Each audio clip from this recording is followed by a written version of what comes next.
For those about to Brawl, the boxing podcast from Manchester, England. This show is brought to you by Den Chutney. The podcast will focus on all things combat, including reviews, previews, opinions, and everything in between. Chutney, how are you doing on this fine day? Your pointing is getting worse every time. You just pointed to the viewer then. Well, because I didn't want to. Saying me. Is that you? Anyway.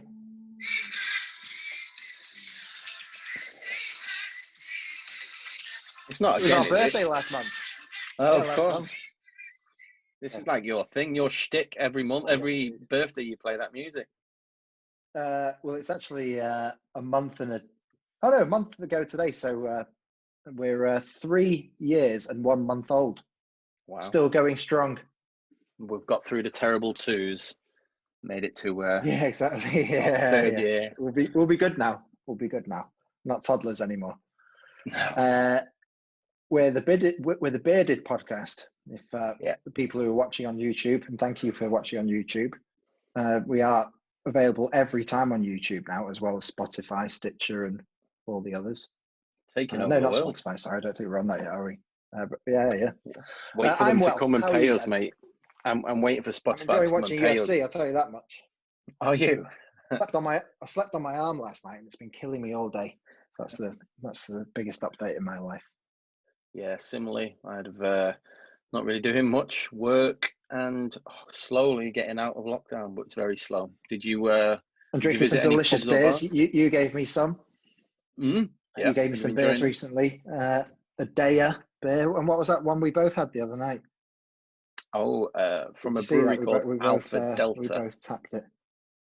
Yeah, that was a really nice beer. I'm trying to find all my recent check-ins. You've been checking thirsty, mate. You've been going hard on it. Yes, Soteria by Alpha Delta. That was really nice. There's another one. Was that the green one? Yeah, it was green, wasn't it? It's mad. Yes. Anyway. Yeah. And I ordered some Daya dippers today from their website. Did you? That's the one I'm known for. Ooh, a 6-pack of them. Yeah. Aboard the hype train. Hopefully my wife won't check my credit card bill. $5 a can and then £6 delivery on top. Fucking hell. Yeah, it's worth it, mate. Well, £6 a can otherwise, so it made a great saving there. Well, maybe you'll be able to drink one of the cans this Sunday when you're watching UFC 251 from Fight Island. Yeah. Made it. Well, we had our criticisms of UFC when they started going ahead with shows when no one else was. But, that aside, it's been great to be able to watch it all. And there's been some really good events, I think. I think you may disagree with me on that, but I think the events have been generally pretty good. I'm not been well into all of them, but there's some pretty good ones on. I'd say bang average since the big event way back when Tony Ferguson. It seems like a long time ago, doesn't it? 9th of May, Ferguson Gaethje. Yeah, I think steadily since then they've gone down a bit. That was 2 months ago. That seems like a lifetime ago.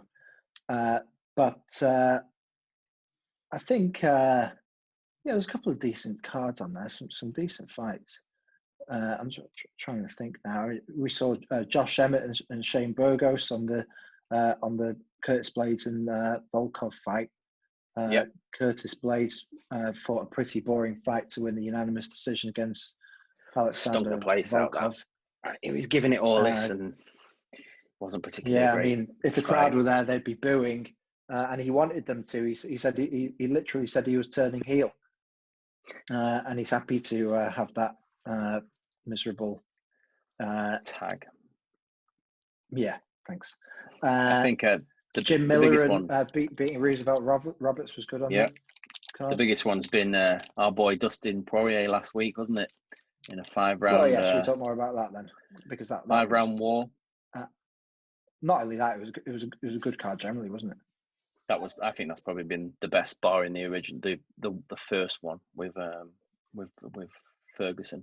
Yeah, so going into last week's fight, how did you, or 2 weeks ago now, coming up for Dustin Poirier is fighting Dan Hooker. Hooker was on a bit of a winning streak, and I think it seemed as the next big thing in the lightweight division. Poirier wanted to make him sure himself was remain relevant. I thought it was a bit of a banana skin, had the potential for banana skin for Poirier. What was your prediction going into the fight? Well, it was certainly a difficult one because, like you say, Hooker was on fire, winning the last three, beating James Vick with incredible KO, and then a couple of wars especially with Paul Felder. And have you heard of this Paul Felder curse?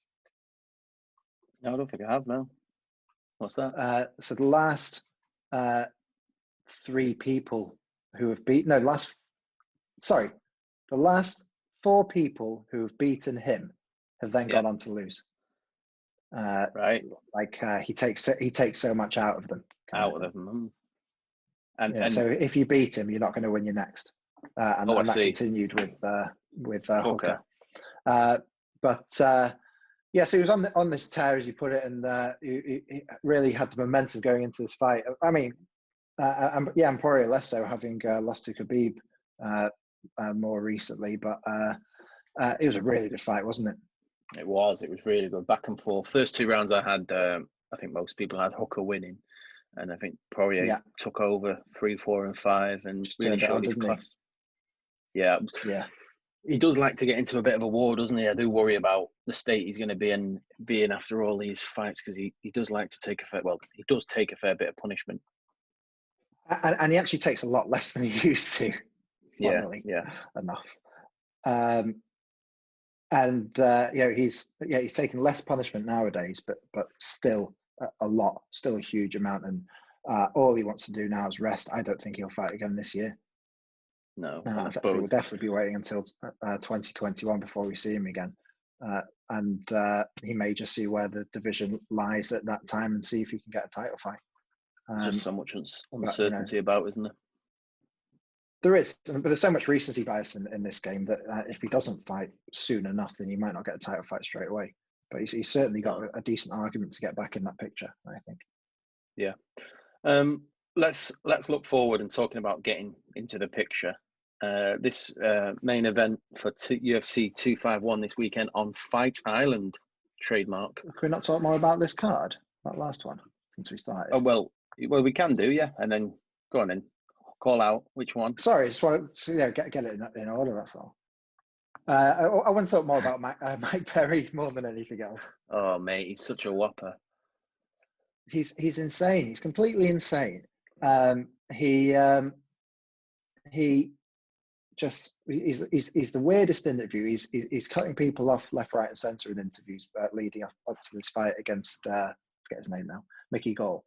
And Mickey Gall is not the best fighter around. Looked good against CM Punk. I think then did he beat Mike Jackson after that, who's the other guy from Looking for a Fight. Journalist. And he's lost to Diego Sanchez. Us thinking, or certainly me thinking, that Diego Sanchez might be back in the game. Little did we know that his whole just organization, his whole environment was crumbling around him because he only had one trainer, and we didn't rate that trainer, and everyone thought he was a bum.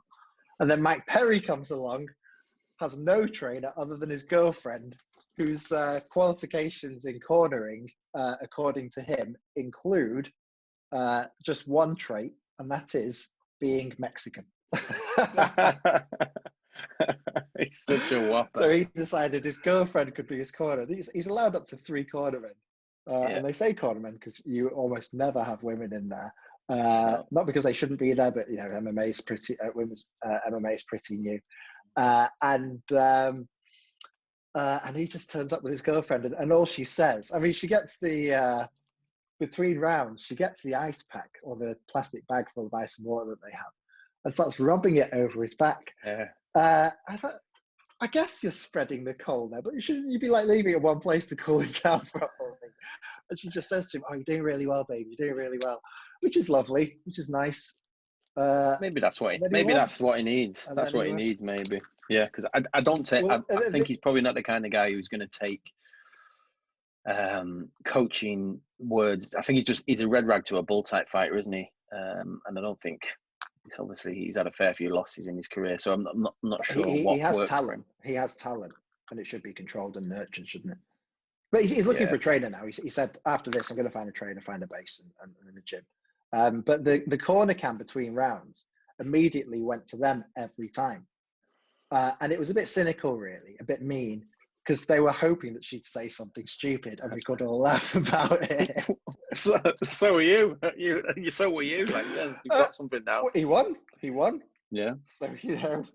Have you seen his back and forth on Twitter with Darren Till over the last few weeks? I've heard bits and pieces from different shows. Like what's been going on? Well, Till like winds him up. Till's quite funny, actually, to be fair, on Twitter when he gets someone.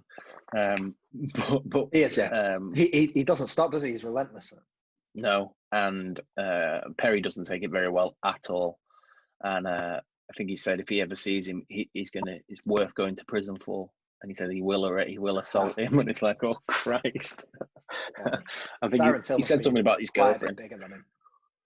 Yeah, but they were enemies for a bit. Then they did a bit of training together, and they thought everything was okay. And then was that the spa story? That was them, wasn't it? Yeah, it was. Yeah. Is it Mike Perry invited him for a spa? Yeah. And so Darren Till turned up with his towel and flip-flops, thinking he was going to get a massage, but it was actually sparring, fighting. Yeah. That's good. That's good. Those two, my God, what a couple of idiots. Yeah, Till's got a good fight coming up soon, hasn't he? He's fighting. He certainly has. It's a massive one for him, I think. Is that on Fight Island? Is that on Fight Island? Yes, I think. Yes, Whittaker Till, Fight Island, fight night. Is it a fight night? 25th. Yeah, 25th of July. It's the Verdum Gustafsson card. Oh, I think yeah. Gustafsson's difficult. Gustafsson's going up to heavy. Gustafsson's going up to heavyweight. Yeah, what do you think about that? Should we move on to that?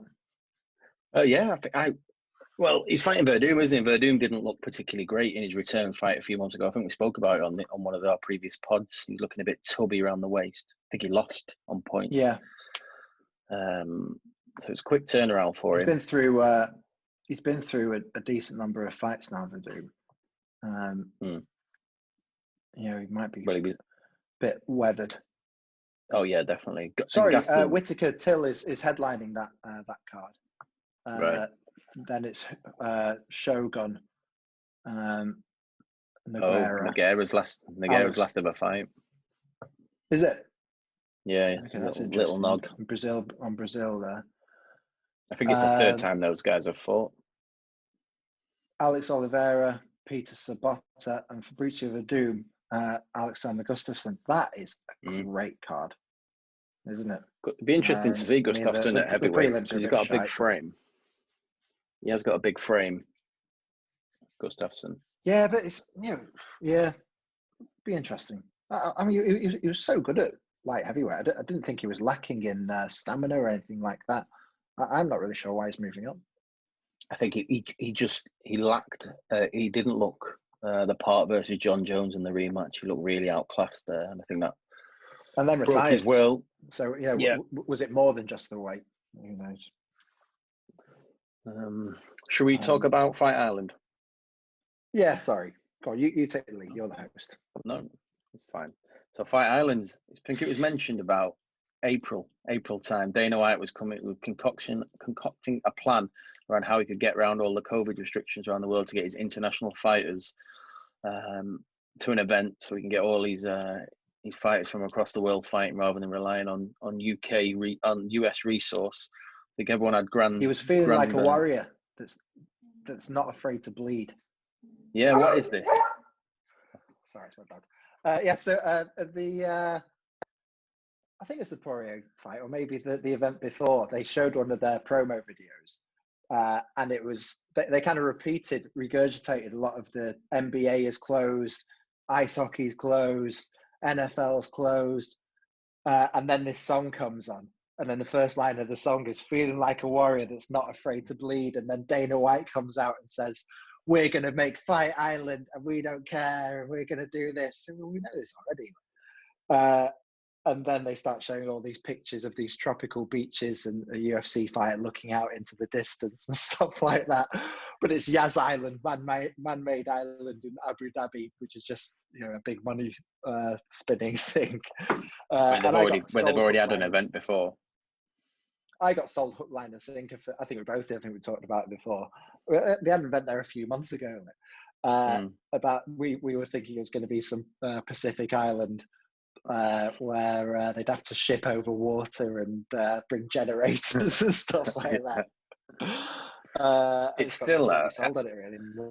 I'd imagine it's still a fucking logistical nightmare trying to sort this out. Oh, I lost you, Chutney. I'm sure it is a logistical nightmare, and logistics will help. You there? Yeah. Hey, I can hear you now. I can see you okay now. Yeah, logistical nightmare, especially with the extra stuff they have to bring for COVID and stuff. But it's they'll be well set up by the time it starts, and having a number of excuse me a second, I've let my dog out. They'll have a number of events there, so they can keep everything set up, and certainly by the second or third they'll know what they're doing. But they've been there already, They'll probably have a decent amount of the infrastructure there already. They're setting up. They've set up an octagon on the beach for the photos. Have they? Yeah, that's great fun. They're obviously hammering the tests pre sending any fighters on planes over to Yas Island, because there's already been a casualty, and a big name casualty in the proposed main event, where Gilbert Burns has dropped out a couple of days ago. He was due to fight Kamaru Usman in the middleweight division, for the middleweight title, I should say. And that's fallen out. And I bet Dana thought, Christ, what am I going to do now? And he had to get his little black book out to ring Jorge Masvidal. Well, there was one name at the top of that. And this is the fight that, of course, they wanted to make in the first place, and they couldn't agree terms. Masvidal stood his ground. Many unhappy with that, thinking he's greedy, and we got Gilbert Burns instead, who is a very good fighter, but relatively unknown. And when this was headlining a 3 championship fight card, it was a lot to live up to. He pulls out, and then all of a sudden, Jorge Masvidal, standing his ground, starts to pay dividends. I imagine he named his price. Yeah, no doubt he did, because he's a big name in terms of pay-per-views as well. I imagine it was more than he asked for in the first place as well. He had him by the balls, basically. Yeah, he's fortunate. And he's represent. Oh yeah, a bit of fortune there. But he's represented by the Cowards, who I think Ibrahim and Malky Kawa, and they're nobody's fool. And I think he's going to do very well. I mean, have you heard the Helwani interview with him yesterday? The bits of it, yeah. And he's just saying, I'm making the money. He doesn't even care if he wins by the sounds of it. No. I mean, he's taking this fight at 6 days' notice? Yeah, so I think he's probably very much an underdog in terms of the odds. 3-1. I'd like him to win because I like him, but I think it would put the division into disarray, because, like you said, he's got the kind of attitude now. I'll fight when I want, or I'll fight when you give me the price I say, and that could really logjam up the title picture. If what? Sorry. So if he wins, I think he'll only defend that title against who he wants, when he wants, or for how much he's willing to fight. So I think you've got a problem where he could be coming. He won't want to be fighting Gilbert Burns. He'll want to be fighting Nate Diaz and that kind of vibe, because he knows he'll make more money that way. Well, that is the current state of the business, though, isn't it? These particular guys, they're not bothered about titles. Titles mean very little at the moment. The biggest fight he's ever had, and arguably will ever have, is the Nate Diaz fight when he won the BMF belt. Yeah. Exactly. But it shows what the real ones are worth. That was a huge event. A bigger event than some title fights, real title fights, because this BMF title held by Dwayne Johnson before he wrapped it around his waist. What a disappointment that was, though, when it was Dr. Stoppage. Real shame. I know. I think Masvidal said if he wins. Sorry, I'm saying if Masvidal wins, he said he wants to defend against Diaz. He wants to fight Diaz. He said he'd fight Diaz again and Thompson because he's got a loss against Thompson. It's like they're not the two guys. Got plenty of losses. Yeah, I think that's one that if he wants to go and the reason I bring that up actually is not because he's not good, but he's only won his last 3. He lost 2 before that, but he's reinvented himself since the Stephen Thompson fight. It's into this street Jesus, as he calls himself, and baptizes people, but by knocking them out. And he's let his hands go. He's really letting loose, and he's getting these big results. So in terms of letting his hands go, what I think will happen is Usman will be relatively cautious, grind it out, tire him out in the first few rounds, and look for a stoppage in round 4 or 5. Well, it's not how Usman is talking, and as much as that means. But and he's been saying for a while he really wants to wipe the smile off his face. I mean, they're saying about each other, aren't they? They want to knock each other out.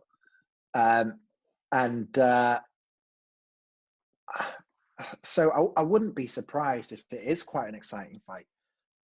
Usman might fancy his chances because Masvidal's taking on such short notice, not being able to prepare for that. Well, I guess Masvidal would have been preparing more for Usman than Usman would be for Masvidal. I mean, arguably, Masvidal hasn't been training. He's got 20 pounds to lose in 5 days. That's not unusual, though. Well, it's unusual not to be training 5 days before a fight. Oh, no, yeah, I certainly agree with that.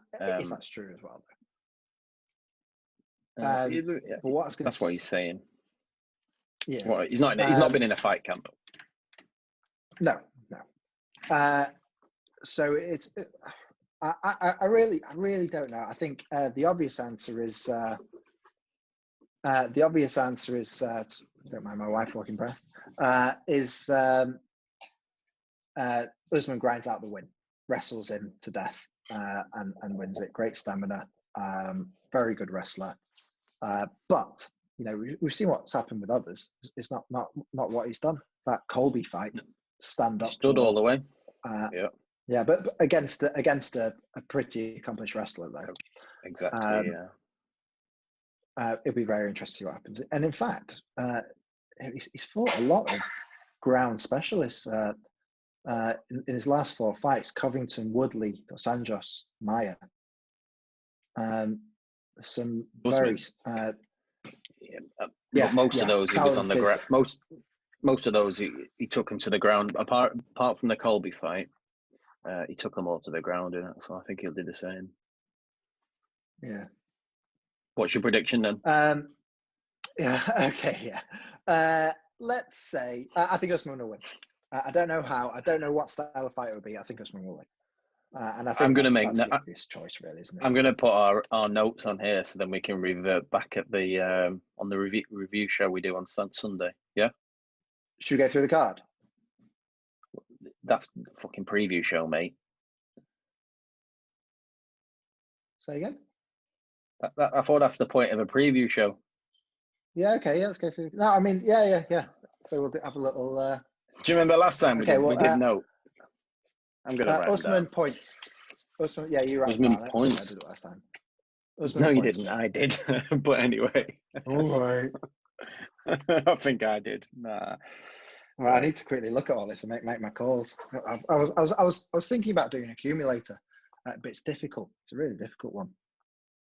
Usman points. Good Rose Namajunas interview on Ariel Helwani, I think, talking about what her favourite fights are. And she was saying that Poirier and Hooker was not a particularly good fight in her eyes. Yes, entertaining, but more that she'd like to see more technique, people getting out of situations rather than just a brawl and who can take the biggest hits. Now, it was certainly more than that, but I think she has a point. Shut up, Rose. And Shut up, Rose. and it's a good reminder that we've all got a bit of Just Bleed in us, Yeah, too right. That's why these adverts for fucking right. Fight Island work for everyone. Right, so I'm going Usman 4th round TKO or stoppage. 4th round TKO, saying the round as well. Wow. Okay, interesting. You've got to step up to the plate, mate. I think you're wrong. Decisions on the way. Okay. In the co-main event of the evening, we've got a rematch between former featherweight champion Max Holloway. He's fighting Alexander Volkanovski. Straight turning this round again. The guys fought not too long ago. Holloway hasn't had any tune-up fight. He's back in to try and get his title back. It's make or break for him in this division, really. If he loses this, it's difficult to come back from 2 losses against the champion. I'm looking forward to this. It will be, and he's been through some wars in recent years, including the Poirier fight with his lightweight debut, I think. Or certainly most recent lightweight fight, and then the Volkanovski first fight. I saw an interesting poll question on Twitter. Out of the 3 title fights on that card, which do you think would be the most competitive? So you got Usman Masvidal, Volkanovski, Holloway, and Jan and Aldo. I thought it was a really good question. And I found it hard to come up with an answer. But I went for Volkanovski and Holloway, and the vast majority of votes had it as that, which was interesting, especially since Holloway lost. I thought a convincing loss. Holloway thought that he won. There are some people who thought that he won. I was surprised by that, really. I mean, what did you think? I thought it was tight. I think he'd lost. I think I had him down as a loss. I thought it was a clear loss. Not he didn't get demolished or anything, but I did think it was a clear loss. So that's interesting. So I hope this is more competitive than I saw it last time. And I am going to go for Holloway points. Oh, well, I've already written that for myself, so I think we'll snap. Interesting. So Holloway to win his belt back. Yeah. But I feel far from certain about that. What you're saying about his new hairstyle? I really like it. I think he looks great with long hair. Good, innit? Or longer hair, because he always has it like a fade, usually. Yeah. Has he kept it? Is he gonna keep it for the fight? I believe so. Yeah. He's still had it yesterday, I think. Right. Are they doing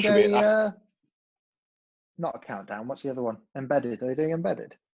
I'd imagine so. They'd want to show the Fight Island stuff as all the fighters are coming in on various planes and it's going to be interesting. I mean, it's even more of a UFC propaganda tool than usual at the moment, saying how safe they are and stuff. But interesting. Next fight. The third title match of the evening is former champion Jose Aldo fighting in the bantamweight division. So not in the featherweight. He was a former featherweight champion, and now he's fighting for the bantamweight title versus Peter Yan, who's on a bit of a tear. I think this has got fireworks written all over it. Yeah, it really does.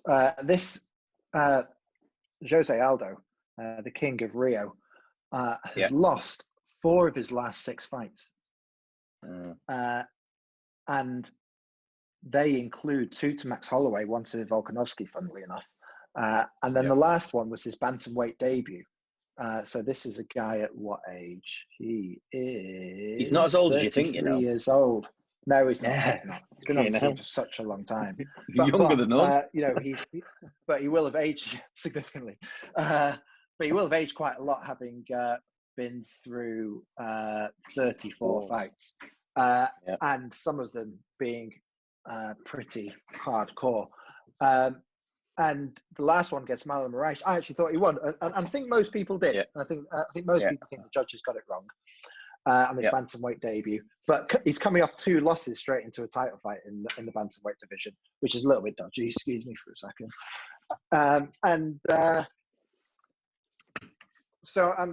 It's a bit of a dodgy matchup based on that.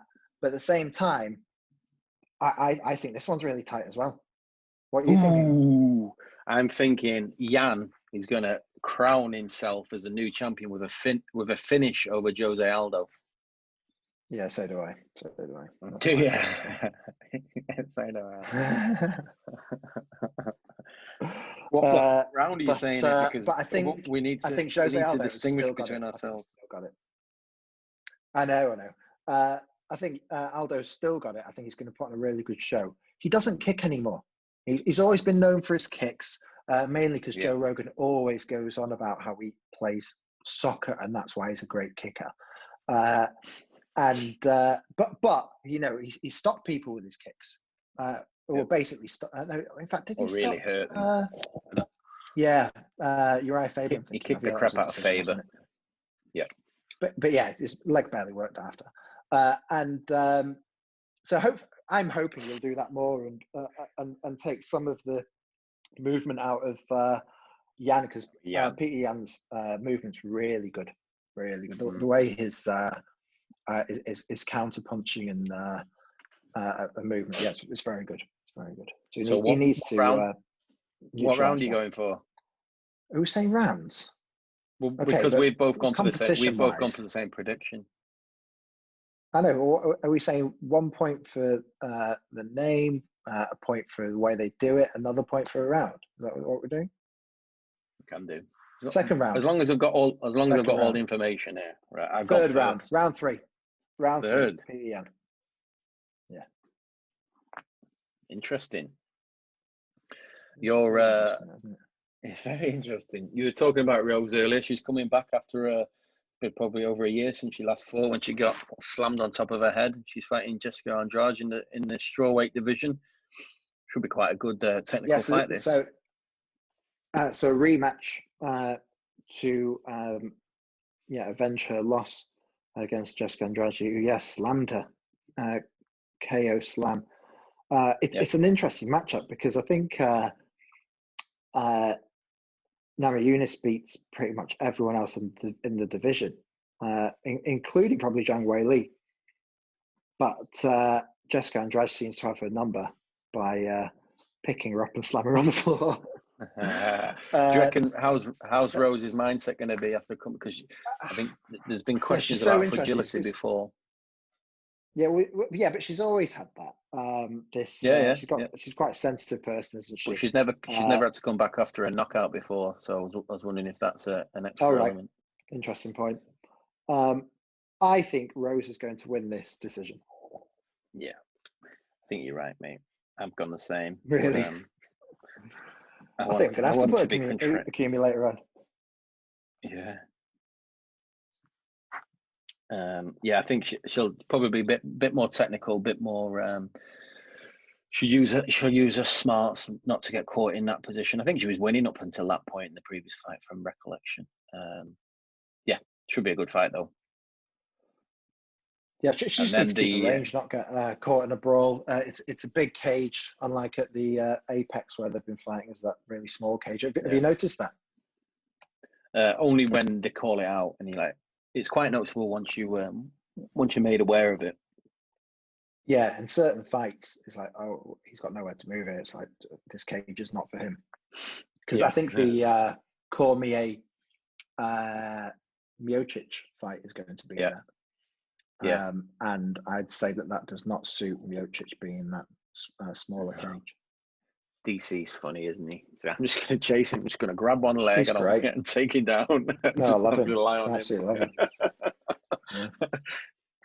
him. First fight on the main card is Paige Van Zandt versus Amanda Ribas in the flyweight division. I think it's quite widely known. It's probably going to be Paige's last fight for the UFC. I think she's got offers far and wide. She's a bit of an Instagram superstar now, making more money on social media than she ever has done on fighting. Will that take her eye off the ball going into this fight versus Amanda Ribas? Yeah, well, I think she's not too impressed with UFC having not given her husband a contract after he performed well in Dana White's Contender Series. And I think that they didn't want him in there because she's. I think the men wouldn't like it. The male viewers, of which it's 99%. I think right. that those people who fantasize about her being their girlfriend or being able to touch her in some kind of sexual way won't be happy if her husband's in the UFC, and I think that's why he didn't get the contract. And now she's You going to fuck sounded off like to you're Bellator talking and make from loads of money there. you sound like you're talking from a position of sort of awareness of how these blokes may feel. Well, yeah, man, I know how stupid we are. If that's what you mean. Right. I don't love Paige Van Zandt, but I find her quite annoying. Yeah, she's very annoying. Right, so she's fighting Ribas. Who have you got on that fight? Ribas is going to destroy her first round stoppage. Wow. Okay, I'm going to go. We won't talk about Paige Van Zandt ever again, I don't think. I'm going to go until porno comes out when she's got no money or something. I've got her down to win on points. Yeah, she's. I think she won her. She won her last fight. Lost two before that. And, yeah, she beat Beck Rawlings with that switch kick, which was a great finish. But Beck Rawlings was rubbish, and it was easy. So it made her look much better than she is. Yeah, I think she'll lose, but I'm picking her just so I can try and get me points up. Okay, good tactics. Is there any other fights on the prelims and the early prelims card you'd like to call out that might be worthwhile our viewers watching? Volkan Ozdemir, I don't think he's fought for quite a long time. He's had some issues, I think, hasn't he? Some a couple of run-ins with the law or something. Been done for maybe that was a while ago. A couple of years ago. But he's not fought. Well, he fought in December, sorry, last year. He was on a bad skid, wasn't he, after he lost to DC and then came back and won a couple, I think, maybe just one. Yeah, he lost 3 in a row, came back, beat Ilir Latifi and Alexander Rakic. And this looks like, I don't even know who this guy is who's fighting. Do you know him? Jerzy Prochazka.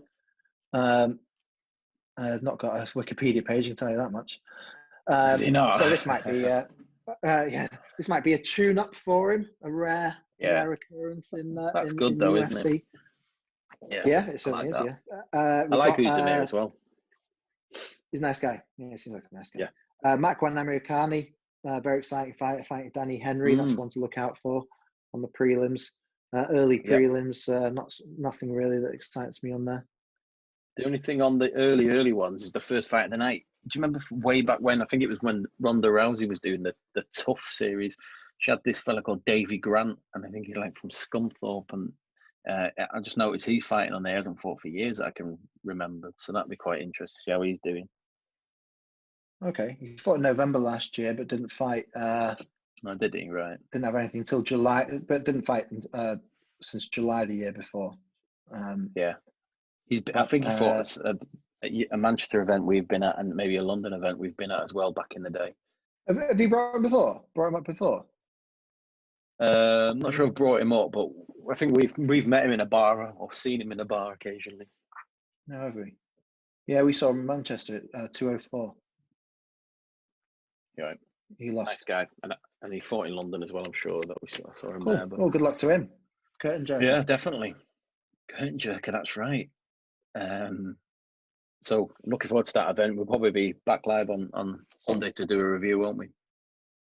I always think of someone wanking backstage when someone says that. Oh, mate. Now I'm going to think of that all the time as well. Anything else from the world of MMA or boxing you want to bring to the attention of our viewers? Well, I think we're going to do The answer's yes. The answer is yes, isn't it? Yeah. No, well, I was going to say MMA. I think we're going to do a review show on Sunday, so we can talk about future events then. But I think it's worth watching as much of Masvidal as you can over the next few days. He turned up to the private jet wearing a pink robe. It's just a lot of wrestling pageantry going on, which is, it's a bit of fun.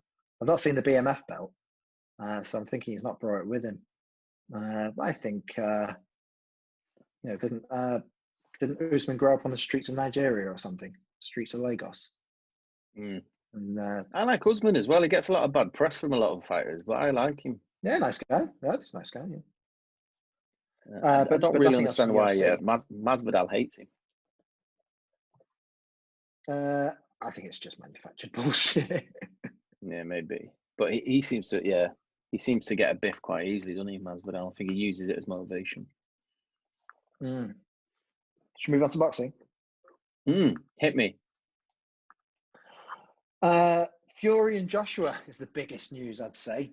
Now, seems like a deal has been done, although there's contradictory evidence coming from different corners.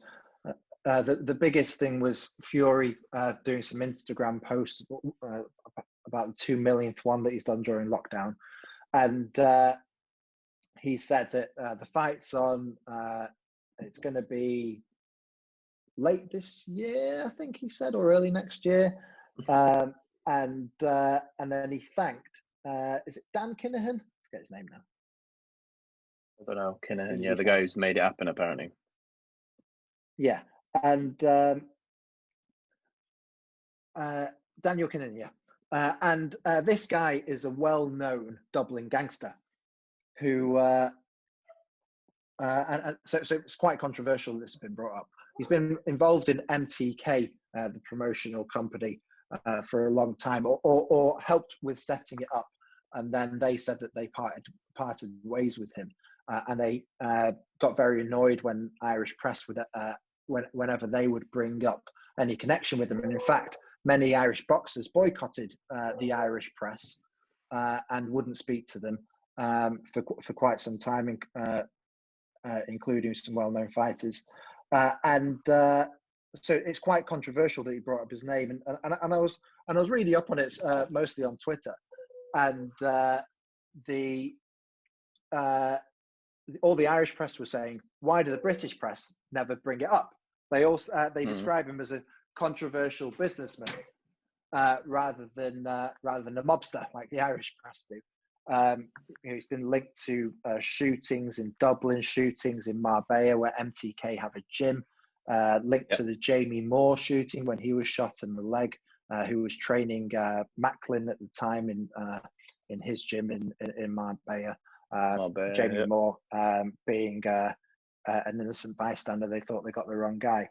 And it's a very interesting story, the fact that they've linked these two and what people should be making of it. I'd say that's not the first time that someone with a bit of a dodgy background has been linked to the bankrolling of a boxing event, though. Yeah. When we have, I didn't see many people, and I know that there were some, I didn't see many people kicking off about Anthony Joshua having a fight in Saudi Arabia, for example, who are, and the Saudis are responsible for attempted genocide. Rather than shooting a few gangsters in Dublin. So it's certainly an interesting conversation and one that should always be had. But we can't forget that, Muhammad Ali fought in Zaire, which was bankrolled by a dodgy government. Boxing has got just a murky world. It's got a very murky history, and going even further back to the likes of dodgy characters, Don King, and I think it's just it's prize fighting. Yeah, it's always been about money. There's been no one's ever hidden that. UFC's. It's interesting. Excuse me, I'll let my dog out. But it's interesting how the difference between your standard MMA fighter and your standard boxer, and what they expect from their accomplishments. There are many MMA fighters who are just like, I want to fight. I'll fight next week. I'll fight today. Anywhere, anytime, and boxers are a lot more picky about who, where, how much, take of the cut of the attendance, things like that. And it means that we're not getting any boxing matches at the moment because they can't put any big fights on in an empty stadium because the boxers want a big cut of the gate. And I suppose it all gets worse as it goes higher up the pyramid. I think that the more journeyman type fighters will fight anyone, but once you get to the likes of Joshua and Fury, it just doesn't make financial sense for them to be fighting in Eddie Hearn's back garden. I'm a bit, this whole AJ and Tyson thing's a bit, they're talking about a fight in a fight's time, aren't they? So they've still got both to fight, and it's just, I think I'd rather just wait until it's certainty, and then it's just a bit annoying, really. I'd rather them just focus on what's next and then get everything boxed off at that point. But I suppose it's got people talking about them. Box it off. Nice, yeah. Very good. Yeah, I agree. And the name we've not mentioned is Deontay Wilder, who Fury is contracted to fight. Although I like Wilder. The fight, you mean, or him? Both. I think the fight will be really good, but your hair is massive, isn't it? It's like curls on curls. I know. In the morning, mate, look like a wild man. I feel like that's going to get brilliant. I feel like that's going a bit cold, that fight. Yeah. Well, it's all gone a bit cold, isn't it? Well, you look like Elvis now. If you're listening to this podcast, get on YouTube, please. Look at Dennis. Hopefully, by Saturday, I'll have a sharp Sunday. I should say Sunday show. We'll have a sharp haircut to show the viewers. You got it booked in? No, just turn up my place. Don't do bookings, but I just want to let it die down a bit. Yes, I feel like things have gone a bit cold with Deontay Wilder. Interesting thing, Jarrell Miller. Fucking idiot. Popped for drugs again. I think it's the fourth time in boxing. He has done before in kickboxing as well. And the biggest criticism, I was listening to Luke Thomas on the Morning Combat podcast. You can't forget your boy's name, mate. Fucking hell. I know, yeah, he's my boy, yeah. And he was saying that it's one thing taking drugs. It's one thing just being so shit at it. Jarrell Miller just must be crap at taking drugs. He just, I won't get caught. Doesn't care. I won't get caught. Yeah. And boxing is so forgiving, and this again is paraphrasing Luke Thomas, but I agree with him. Boxing is so forgiving. So many people have popped for drugs. We always forget about it and move on. And everyone's really annoyed about Jarrell Miller. And I think that it shows how bad this recent sin has been that he is being shunned by his industry again. Well, he lost the fucking AJ welcome into New York, didn't he? It's like, Christ, you'd think you'd learn. Yeah, exactly. Obviously, just huge event that he messed up there. What else is going on? You've calling out I didn't know this. Jamie Foxx is playing Tyson in a film. He is, and he's bulking up for it. He's been talking about how difficult it is because he's not the biggest guy. No. I love Jamie. He's top though, isn't he? Yeah, he's a great actor. He's a great singer. You just don't see enough of him. In fact, you see a lot of him in shit films, to be honest. But the latest news, I mean, not much has changed on it. Just that he's confirmed that he's playing him and that he's bulking up. And you don't need to be told to move on. No. So I was going to say, what's the film about? Which period in Tyson's life, or is it focusing on a certain set of fights, or do you know? I don't, and I don't think that much has really been said. I'm just scanning an article now. Actually, he's talking about how Tyson went through different lives, and that's a forgiving term. I mean, I've given my thoughts on Mike Tyson and how everyone loves him. Oh wow! Actually, I've just shown a picture of there's a picture on here of Jamie Foxx and how big he is. He's massive. Is he? He's absolutely massive. Yeah. He's doing a grueling exercise regime consisting of 60 pull-ups, 60 dips, 100 push-ups every other day. And he's yeah, and he's putting on something like £50 or something with maths. You've done that before. Yeah, he can be a big boy. Yeah, I've done that over lockdown. Yeah, I went on the scales the other day, and this is something I've never seen on scales when I've stepped on them before. 15 stone, it said. And then I went a few hours later, and I was like £5 lighter. I think I've got dodgy scales. What was it? A good experience at the toilet before you weighed yourself a second time? Maybe, yeah, maybe. Maybe it was after your bike ride. I believe you're a cyclist now. I am. I've been caning it, absolutely caning it. I'm not much of a runner anymore. I do about 70 kilometres in a week. I'm sorry if you can hear dogs barking in the background. I think they've seen a pigeon in the garden. They're ready for the bike ride out. Yeah. Alfred Cote, who was the WBO champion, the first Ghanaian world champion, 1994. He died recently. Yeah. And I think when someone's the first champion from their country, you've got to give them a bit of respect, don't you? Definitely. God bless Alfred Cote. Yeah, so rest in peace, Alfred. Yes. Well, the news is they're dead. Your dogs will be resting in peace if you get hold of them. Yeah, they fucking well. I was closing the door now. Ryan Garcia and Luke Campbell. This is the most exciting news at the moment for me in boxing. Because I think there's more likely to happen than other things. Something we can really talk about, and two fighters who are at the top of their game. Ryan Garcia and Luke Campbell. WBC have sanctioned this fight. Luke Campbell, British gold medalist. He has paid his dues, and it looks like he may well get what is the biggest fight of his career.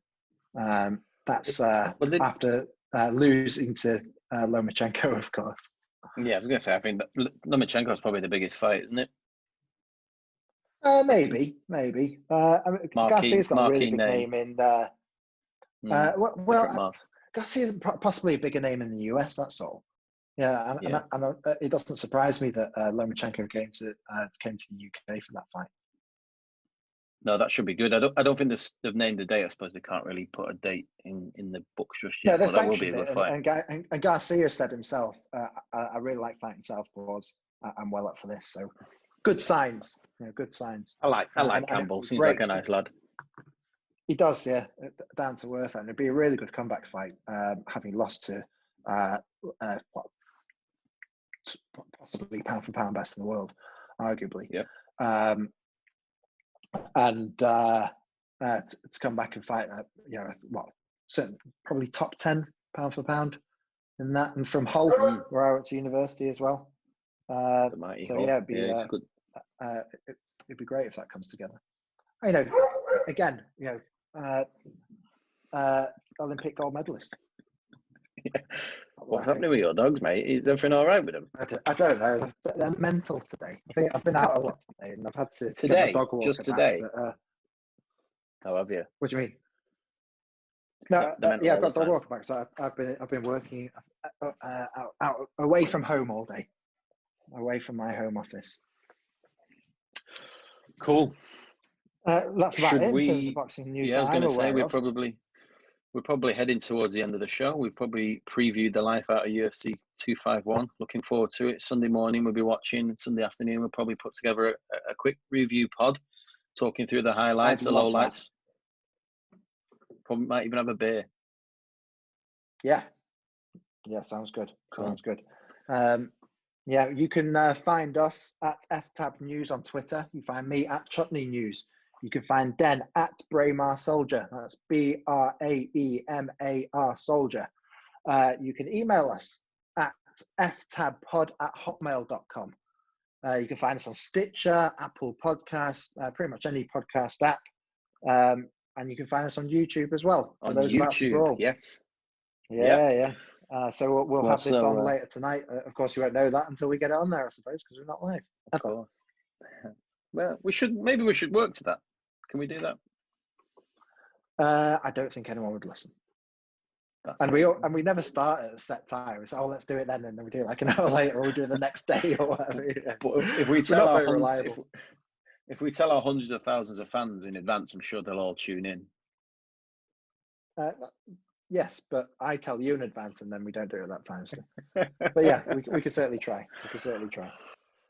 Ladies and gentlemen, boys and girls, thank you for listening. Thank you for tuning in. The only thing that's left to say is, for those about to brawl, we salute you.